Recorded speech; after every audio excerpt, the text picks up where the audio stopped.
오늘 본문의 내용은 꼭 우리가 교회를 다니지 않아도 어린 시절부터 교육기관에 이렇게 몸담고 있으면 늘 듣는 얘기입니다.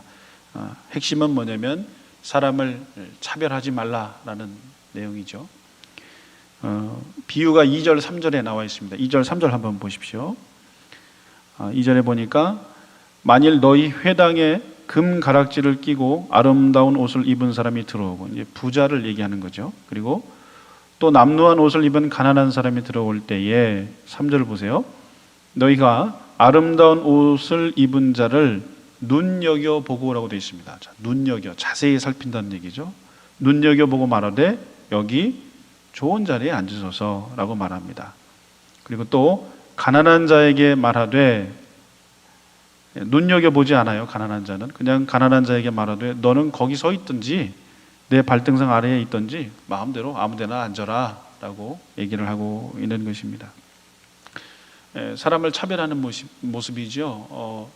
오늘 본문에서 차별의 기준은 명확합니다. 부입니다.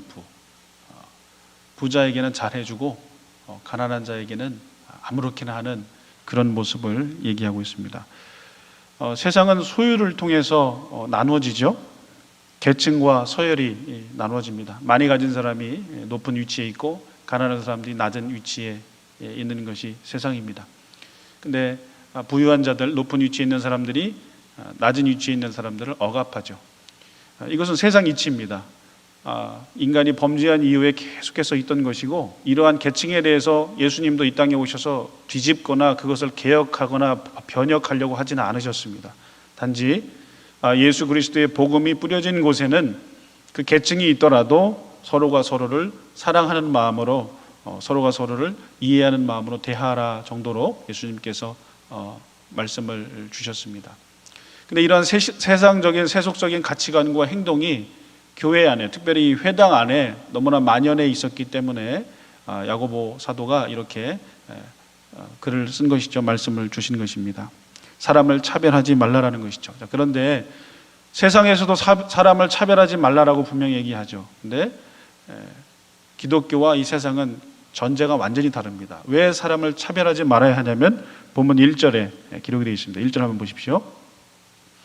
내 형제들아, 영광의 주 곧 우리 주 예수 그리스도에 대한 믿음을 너희가 가졌으니 사람을 차별하여 대하지 말라. 자, 이것을 우리가 마음속에 넣어둬야 됩니다. 믿음입니다. 어떤 믿음이냐면 예수 그리스도에 대한 믿음. 근데 이 예수 그리스도에 대한 믿음이 그 앞에 또 수식을 하고 있죠. 영광의 주, 영광의 주라고 얘기하고 있습니다. 예수 그리스도의 얼굴에는 하나님의 영광을 아는 빛이 있죠. 그리고 주님께서 그 빛을 우리에게 비추어 주셨습니다. 그 예수님께서 가난한 우리를 부욕해 하여 주셨죠.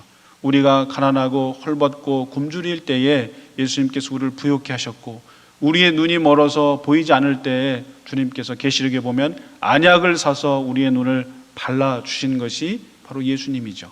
그 예수님은 오히려 가난한 자를 더 귀히 여기시는 모습을 우리가 볼 수가 있습니다. 그러한 이 하나님의 영광의 모습이 5절에 잘 기록이 되어 있습니다. 5절 한번 보십시오. 내 사랑하는 형제들아 들을지어다. 하나님이 세상에서 가난한 자를 택하서 믿음에 부유하게 하시고 또 자기를 사랑하는 자들에게 약속하신 나라를 상속으로 받게 하지 아니하였느냐라고 말씀해요. 정말 여러분 복음서 보십시오. 가난한 자들에게 예수님께서 다가가셨을 때 그들 안에 믿음이 작동하는 것을 볼 수가 있지 않습니까? 이 세상도 마찬가지예요. 정말 마음이 낮아지고 마음이 힘들 때 예수님의 그 하나님의 그 영광의 빛이 마음속에 비추어질 때 그 믿음이 부욕해 되는 것이죠. 정말 생활이 모든 것이 평안하고 아무런 문제가 없는 분들보다는 생활이 어렵고 고통과 어려움이 있는 분들에게 예수 그리스도의 복음이 비춰질 때 그 마음 속에 그것이 폭발적으로 반응하는 것을 우리 주변에서 우리는 얼마든지 경험하고 우리도 그것을 경험을 할 수가 있습니다. 자, 그런데 예수님의 이러한 모습을 우리가 봐야 하는데 4절에 보십시오. 너희끼리 서로 차별하며 악한 생각으로 판단하는 자가 되는 것이 아니냐. 자, 이게 이제 우리가 다른 사람을 차별하는 근본 원인이 됩니다. 우리가 다른 사람을 차별하는 이유가 뭐냐면 4절에 우리가 판단하는 자가 되기 때문에 그래요. 너희가 어찌하여 판단하는 자가 되느냐. 마치 우리의 스스로의 힘으로 무언가를 참되고 정확한 평가를 내릴 수 있다고 생각하는 것이죠. 우리가 판단할 수 있다고 생각하는데 그것은 교만이죠.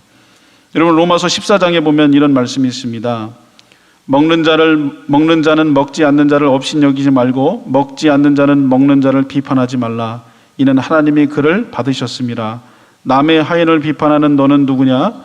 그가 서 있는 것이나 넘어지는 것이 자기 주인에게 있으며 그가 세움을 받으리니 이는 그를 세우시는 권능이 주께 있음이라 라고 얘기하죠. 교회 안에서 제사 음식을 먹느냐 먹지 않느냐 가지고 막 다툴 때 왜 서로 비판하고 왜 서로 판단하느냐? 판단은 하나님께서 하시는 것이다. 그리고 만약에 그 사람을 하나님이 세우신다면 너희가 어찌 그것에 대해서 말할 수 있느냐라고 말씀하는 거죠. 그러니까 우리가 판단하는 자가 될 때 차별한다는 거죠. 우리 마음속에 이 말씀도 담았으면 좋겠습니다. 판단하지 말자. 내가 다른 사람을 판단하지 말자. 저 사람의 현재 모습이 이럴지라도 하나님께서 만지시고 하나님께서 보살피시면 우리가 좋게 보는 그런 모습보다 훨씬 더 좋은 모습으로 설 수 있기 때문에 우리가 판단하지 말자. 그러면 우리가 차별하지 않는 모습으로 나아갈 수가 있습니다. 여러분, 우리가 다른 사람을 어떻게 대하고 평가할지를 알고 싶다면 하나님께서 저 사람을 어떻게 평가하고 대할지를 한번 생각해 보시기 바랍니다. 또 다른 사람들에 대해서 우리가 어떻게 행동할지를 알고 싶으면 하나님이 저 사람을 어떻게 행동하고 어떻게 대할지에 대해서 여러분들 한번 생각해 보시면 좋겠습니다. 우리의 가치관이나 우선순위나 행동들은 언제나 예수 그리스도의 인격과 행동과 사역에 나타난 그 부분을 우리가 본받고 배워야 하기 때문에 역으로 저 사람을 하나님이 어떻게 생각하실까라고 여러분들이 여겼으면 좋겠습니다. 제가 어떤 목사님의 한 설교를 듣다가 한 예화를 들었는데 실화를 말씀을 하시더라고요. 어떤 한 청년이 우발적으로 사람을 죽이게 됐다고 합니다.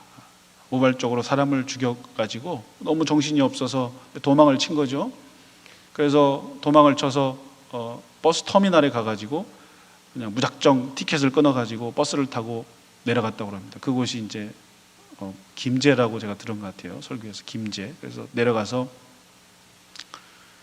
이제 죽으려고, 사람을 자기가 죽였으니까 자기도 죽으려고 약국에서 뭐 수면제나 이런 거 다 사가지고 그다음에 마트에서 술도 사가지고 술을 다 마시고 뭐 수면제도 다 먹고 이렇게 했다고 그럽니다. 근데 술 기운에 그 약을 다 먹지 못해서 이제 깨어 보니까 이제 살아난 거죠. 근데 예전에는 교회에서 이렇게 종을 쳤으니까 교회에 종소리가 이렇게 들렸다 그래요. 그래서 주님을 믿지는 않았지만 그래, 교회 가서 내가 하나님께 기도는 한번 하고 죽어야지 하면서 그 종소리가 나는 교회를 들어갔다고 그럽니다. 한 겨울철이었는데 그 교회 안에 난로가 이렇게 펴져 있고 그 앞에 교인들이 이렇게 모여서 있는데 그 청년이 교회에 딱 들어가니까 이제 술 냄새가 많이 나잖아요. 그렇죠? 그러니까는 교인들의 눈빛이 어떻겠습니까? 소곤소곤 막 이렇게 들어오니까 하는 거예요. 그러니까 젊은 청년을 부르더랍니다. 목회자였던 거죠. 그래서 얘기를 하니까 그분이 그 교회에 들어온 청년을 이렇게 눈빛을 쳐다보는데 그 눈빛을 견딜 수가 없어서 자기가 그 교회를 그냥 나오게 되었다라고 이제 어떤 한 교회 목사님을 만나서 그렇게 얘기를 하는 모습을 그 얘기를 직접 그 목사님이 듣고 설교를 하신 거죠. 근데 이제 그분 말씀은 만약에 하나님께서 그 현장에 계셨다면 어떻게 하셨을까? 만약에 그 청년이 그 교회에 나와서 다시 한번 자살 시도를 해서 죽었다면 그 생명을 누구에게 찾았겠는가라는 말씀까지도 하시더라고요. 이게 사실 한국 교회, 우리 교회의 현실적인 모습이죠. 유명한 예화가 또 있어요. 미국에서, 이게 실제인지 모르겠지만 미국에서 어떤 목사님께서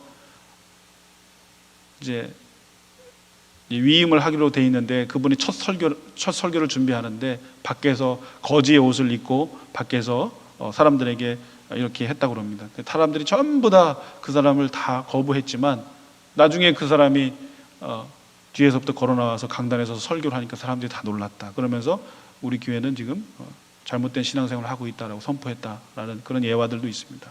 여러분, 우리가 예수님이라면 어떻게 하셨을까를 좀 마음속에 생각했으면 좋겠습니다. 우리는 차별 많이 합니다. 교회뿐만 아니라 우리가 교회에서는 그래도 조금은 차별 안 하려고 하죠. 여러분, 밖에서 어떻게 하십니까? 밖에서 우리 차별하죠. 차별합니다.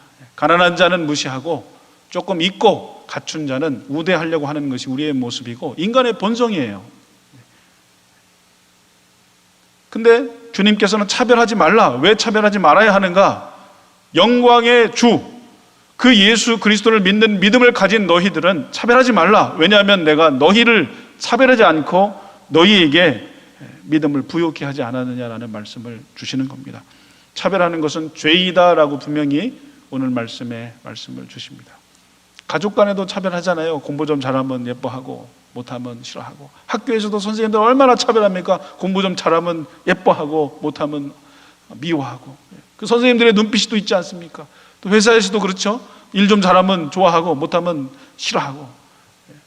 물론 그건 이제 기능적인 측면이지만 마음적으로 우리가 차별하는 것은 오늘 본문에 죄이다, 죄이다라고 말합니다. 그래서 우리 차별하지 말고 다시 한번 우리의 마음을 이렇게 오늘 말씀 가운데 비추어서, 그래, 내가 판단하지 말자, 판단하지 말고 차별하자. 정말 상대방 때문에 힘들다면 그 사람을 위해서 오히려 기도하자. 내 마음을 좀 누르자. 판단하지 말고 차별하지 말고 예수님의 눈으로 저 사람을 바라보자라는 그런 복음의 말씀이 우리의 마음 가운데 오늘 비춰지기를 주님의 이름으로 축복합니다. 정리만 조금 하고 마무리하겠습니다.